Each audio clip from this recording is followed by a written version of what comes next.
যে ন্যায় বিচারের জন্য 17 বছর মানুষ ন্যায় বিচার পায়নি।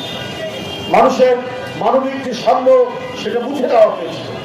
সাম্য একটাই ছিল, সেই সাম্য হচ্ছে আওয়ামী সাম্য।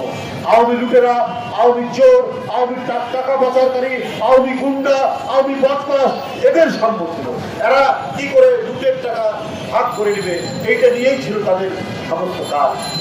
কিন্তু সেই সমাজ হচ্ছে সবচেয়ে উৎকৃষ্ট সমাজ, ইনসাফের সমাজ, যে সমাজে ধনী নির্ধন, ক্ষমতাশালী এবং ক্ষমতাহীন নির্বিশেষে যেখানে ন্যায় বিচার নিশ্চিত হয়, ইনসাফ নিশ্চিত হয়, সেটাই হচ্ছে ন্যায় বিচার ভিত্তিক সমাজ।